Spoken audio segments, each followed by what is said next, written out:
Georgia from Mexico, and I'm also doing the ATG, and he was already saying me things about the ATG and the Instagram, that it's already like changing. It's everything, it's changing. I mean, every hour, I would say. So yeah, it's kind of uncomfortable, but it's also exciting. And then sometimes you get a thing of like, maybe I'm not worth it, or maybe it's not real, but before, it was hard to convince people sometimes that they could do a lot more. But I'm actually sitting in a village in Montenegro. Like, this was what I was thinking about when I was in my early 20s. Like, I want to have places like this all around the world.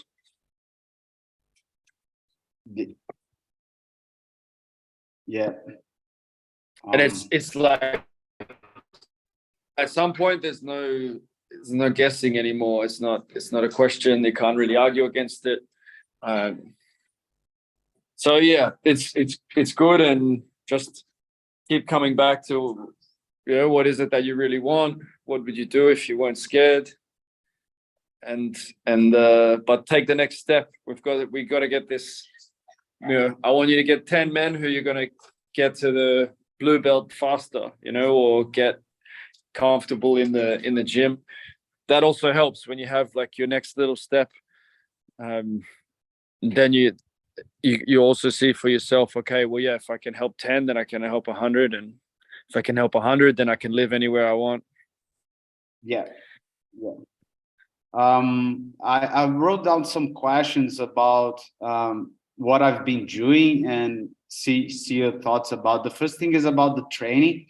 So I've been combining the ATG stuff with the future expander, and mixing with the dance as well. So I'm doing kind of like a mix of all of them.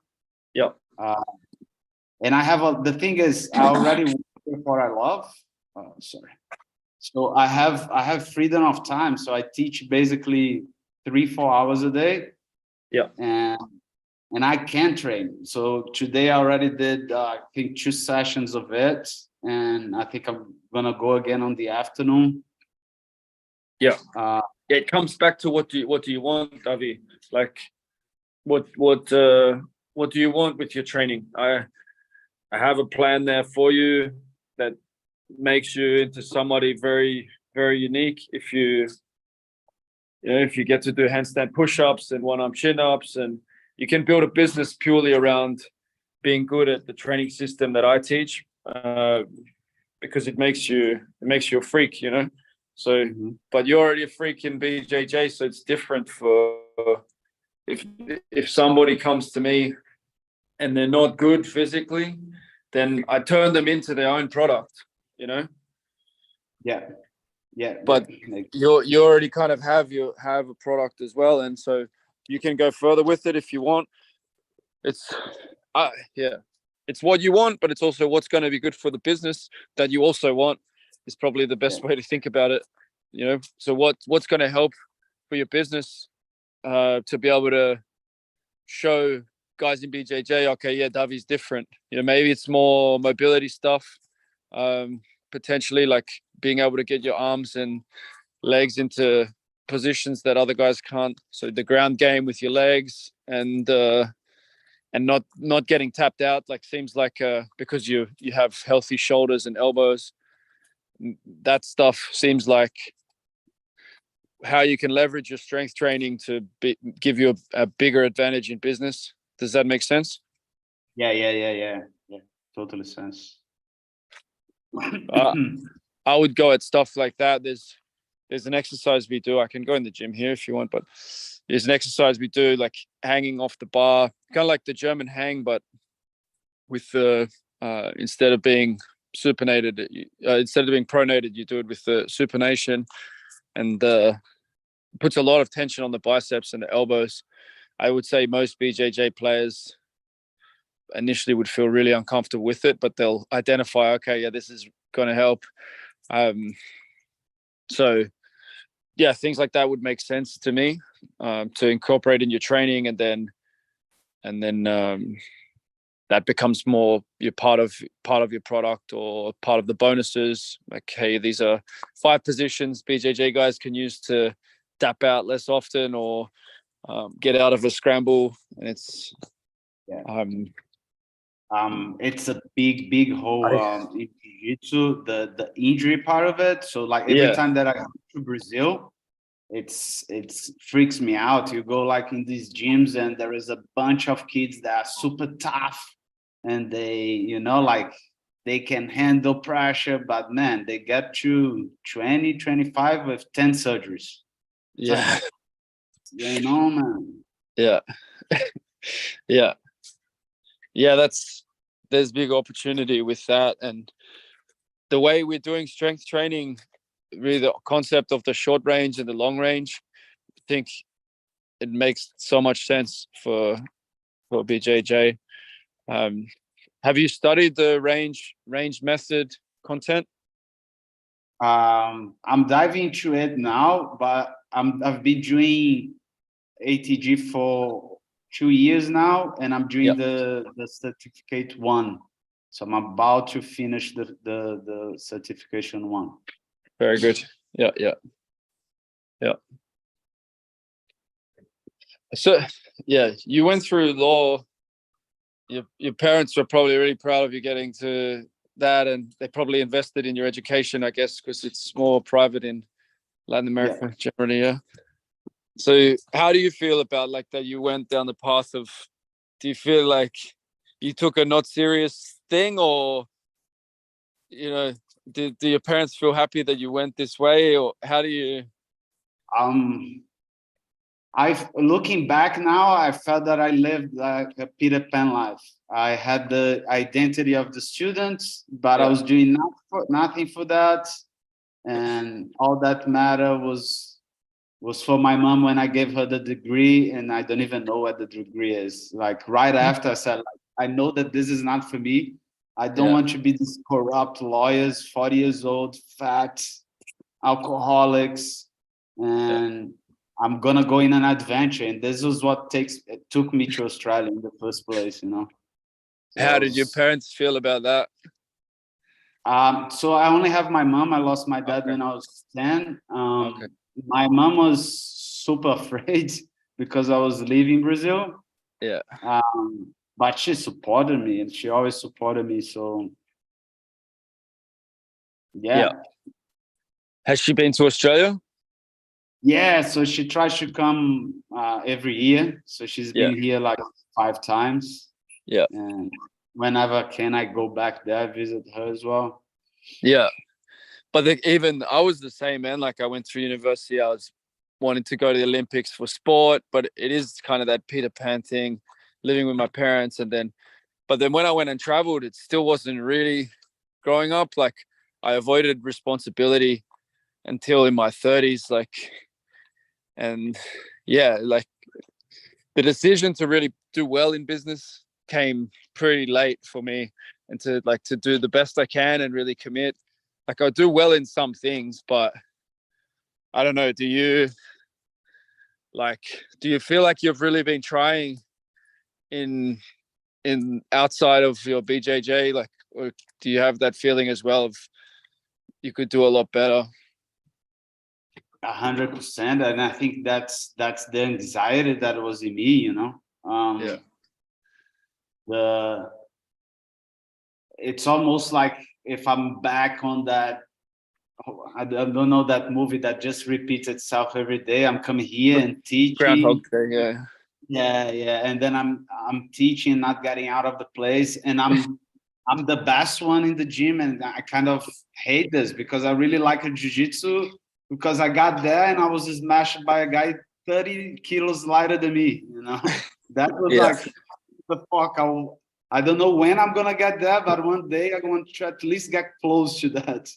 So, and now I'm like the guy here, everybody bow to me, and it's like, no man, there is something wrong with this, you know.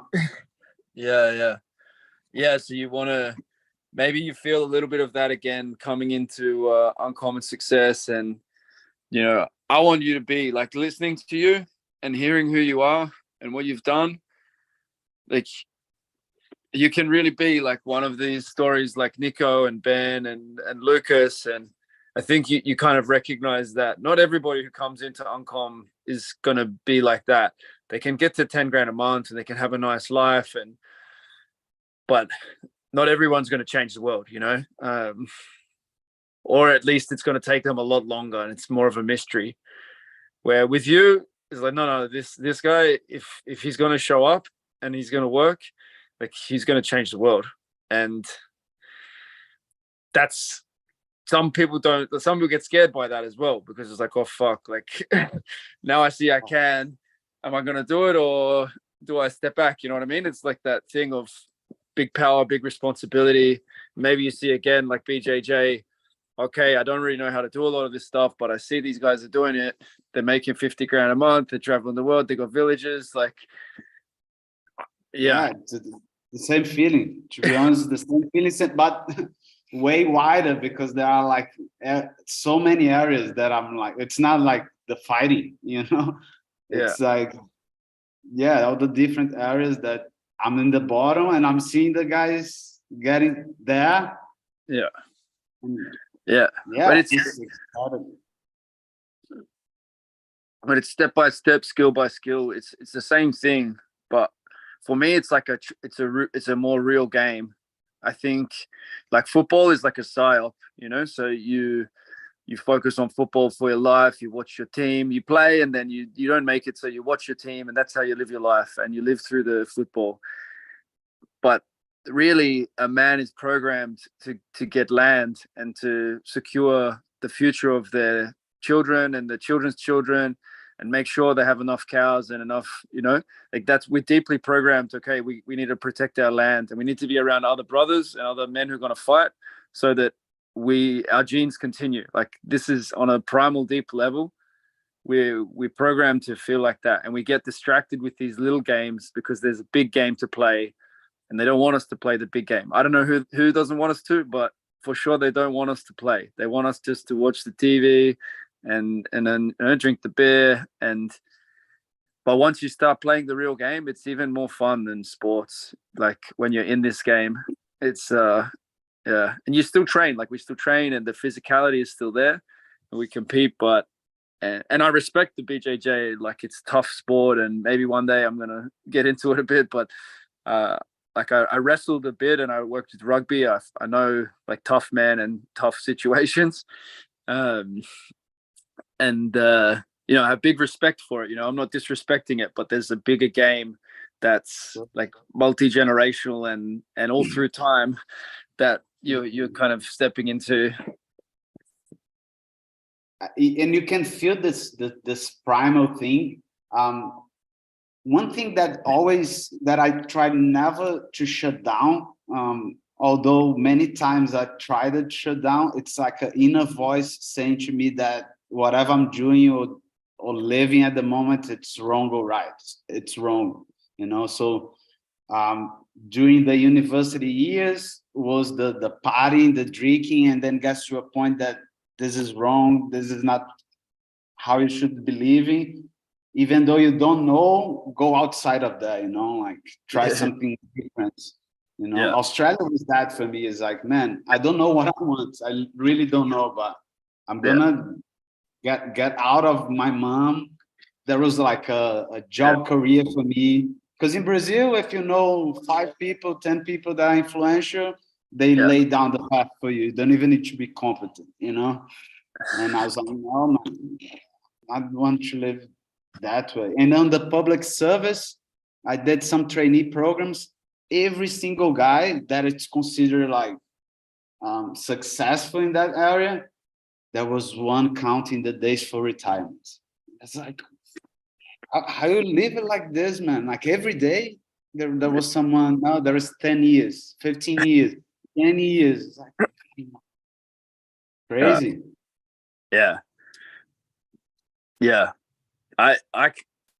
I respect the men who can live like that. The guy who can be the garbage collector and he takes the food home to his children and fuck, like, but it's not for me, you know. And I respect that, man, but it's not for me. And if you know it's not for you, then you can't do it. You have to search. So yeah, this is your vision is expanding, and with that comes the possibility of, okay, I want you to, I want to be able to introduce you to Nico and to Ben and to, but yeah, well, the further you go with it, then the more it just becomes normal for you as well. I was like, okay, yeah. Even Tim has come such a long way, and everyone does it in their own style. And Tim smokes cigars, and he does different stuff. And I don't know, yeah, like it's not like there's one style that everywhere. That's why I like with Uncommon Success. It's not like CrossFit or BJJ where it's one set of rules. It's like the only thing is build what it is that you believe in most. So to do this each day is like I said yesterday. I think like we want that discipline of every day you get on the mats, every day you move things forward a little bit. So and we have it. You put it in your Notion of like, okay, this is the vision, this is the product, this is your first product, other ideas, and it's going to get really big fast of like what it is that you're offering and how you're going to offer it. I think both those ideas we spoke about yesterday of, well, there was a few ideas. There was helping the guy to get into the BJJ gym, like what you need to do before you ever go to the gym, and running that workshop in Perth of like, hey, if you're curious about whether BJJ is for you, come along, I explain everything, I give you a little feeling of it, and then go find your local gym. Like it doesn't have to be that you stay with me, or you can stay and do a 1 month course of orientation or something. I don't know. But that concept and then taking it online, I think is a winning concept. There are a lot of men who are thinking, I want to start, but I don't know how. I don't know if I should. What should I do first? How can I prepare? How do I avoid injury? What do I wear? Like there's a lot of questions if you're the new, and if you can answer that and find if there's already someone doing it really well. Like this is also market research. My guess is no one's doing it really well because you would probably know about it. If half the people coming into your gym were like, oh yeah, I went through Donahoe's, pre-white belt course, now I'm here, then you would know, like that's where you want to be. Imagine if 10% of people who walked into BJJ had done your course before they went into the gym, but they would be better for it, right? Like you could help them. So if you want to, like, this is good. The other idea of get yourself to the level that you're ready to go to Brazil and experience it the way that we grew up. Like everybody respects these Brazilian guys all over the world. We come and we set up gyms all over the world, but come and see where it starts. Come and see the cultures, come and feel for yourself.